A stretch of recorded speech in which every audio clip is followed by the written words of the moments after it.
جب کسی کے نس نس میں نور چلا جاتا ہے، پورے خون میں نور چلا جاتا ہے تو وہ نور بن جاتا ہے۔ لوگ تو حضور پاک کو بھی نور ماننے سے قاصر ہیں، لیکن عام آدمی جس کے نس نس میں نور چلا جائے وہ نور بن جاتا ہے۔ وہ جو پہلا طبقہ ہے تسبیح والا، وہ مسلمان کا ہے۔ آپ دن رات تسبیح پڑھتے رہیں، نوافل پڑھتے رہیں، ان کا تعلق ظاہر سے ہے۔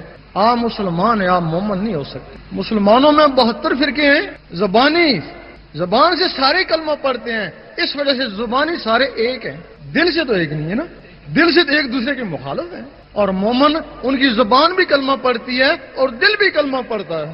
تو مومن کی تشریح ہے۔ اعراب نے کہا ایمان لے آئے، اللہ تعالیٰ نے فرمایا نہیں، ان کو کہو صرف اسلام لائے۔ مومن تب بنو گے جب نور تمہارے دل میں اترے گا۔ اگر آج کا مسلمان دل سے بھی کلمہ پڑھ لے، فرقہ واریت ختم ہو گئی نا، زبان سے بھی ایک، دل سے بھی ایک، پھر مومن نہیں کہتا ہے میں سنی ہوں، میں شیعہ ہوں، میں وہابی ہوں۔ مومن کہتا ہے بس امتی ہوں تمہارا یار۔ عام آدمی یہاں تک پہنچا، نور بن گیا۔ اگر وہ عالم بھی ہے تو اس کو نور علل نور کہتے ہیں، اور انہی کے لیے حضور پاک نے فرمایا میرے عالم بنی اسرائیل کی نبیوں کی مانند ہوں گے۔ اور واقعی ان کی توہین دین اسلام کی توہین ہے۔ اگر ان کی توہین کرو گے تو تم نے اسلام کی توہین کری۔ تو اسلام کی توہین کون کرتا ہے؟ مسلمان تو نہیں کرتا۔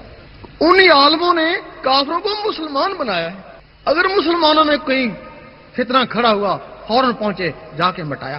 ان کو عالم ربانی کہتے ہیں۔ اور جو عالم اس علم باطن کے بغیر ہیں ان کو عالم زبانی کہتے ہیں، عالم سو بھی کہتے ہیں۔ اور ان کے لیے حدیث شریف ہے کہ جہل عالم سے ڈرو اور بچو۔ صحابہ نے پوچھا عالم بھی اور جاہل بھی، کہ جس کی زبان عالم اور دل سیاہ یعنی جاہل۔ یہ عالم کافروں کو مسلمان نہیں بنا سکے، کافروں کو مسلمان نہیں بنا سکے، لیکن مسلمانوں کو کافر کہہ سکتے ہیں۔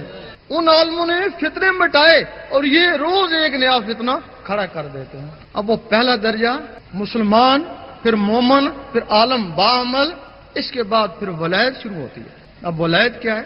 لوگ کہتے ہیں پتہ نہیں ولی کہاں سے آتے ہیں۔ یقین کرو اس کا راز پتہ چل جائے تو بڑا آسان ہے ولایت۔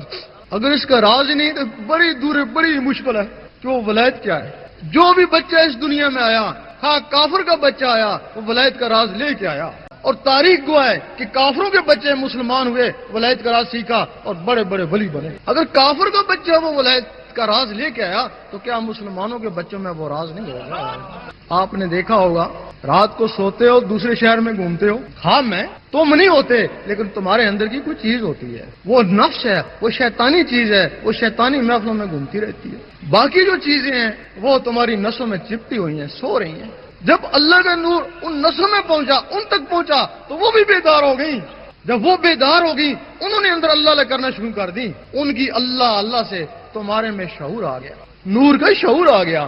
اب تم نے خواب میں دیکھا حضور پاک کے روزے کے گرد منڈلا رہے ہو، خانہ کعبہ کا طواف کر رہے ہو، ولیوں کی درباروں کی طرف تمہارا رخ ہو گیا۔ وہ ان چیزوں سے جو اندر بیدار ہو گئی۔ ان کی غذا گوشت روٹی نہیں ہے، ان کی غذا اللہ کا نور ہے۔ ہر وقت اللہ اللہ ہو رہی ہے، اللہ کے نور سے ان کی پرورش ہو رہی ہے۔ 12 سال لگے، وہ مخلوقیں ہیں جس طرح جن فرشتے ہیں، 12 سال لگے، وہ بالکل بالغ ہو گئی۔ اب تم نے سوچا دیکھیں حضور پاک کیا کر رہے ہیں، تم نے سوچا وہ اس سینے سے نکلی حضور پاک کے قدموں میں پہنچ گئی۔ اس وقت بلے شاہ نے فرمایا لوکی 5 ویلے عاشق ہر ویلے، لوکی مسیتی عاشق قدمہ۔ جو لوگ 5 رب کو یاد کرتے ہیں ان کی انتہا مسجد ہے، باجماعت ہو جائیں گے، اور کیا کریں گے۔ لیکن جو لوگ اس کے ساتھ عرب اللہ اللہ بھی کرتے ہیں وہ تو حضور پاک کے قدموں میں پہنچ گئے، قدموں میں پہنچ گئے، نوازے تو گئے۔ اب تم نے سوچا کہ دیکھیں اوپر کیا ہو رہا ہے، تم نے سوچا وہ سینے سے نکلی اوپر پرواز کر گئی۔ فرشتوں نے روکا نہیں، رکی، کہنے لگے جو کچھ بھی ہے بیت المعمور سے آگے جل جائے گا۔ اور وہ بیت المعمور سے بھی آگے چلی گئی، وہاں پہنچ گئی جہاں رب کی ذات ہے۔ ظاہری جسم سے حضور پاک وہاں پہنچے اور ان مخلوقوں سے ولی وہاں پہنچتے ہیں۔ اس وقت فرشتوں نے کہا کہ واقعی انسان اشرف المخلوقات ہے، اس وقت کہا، اس وقت نہیں۔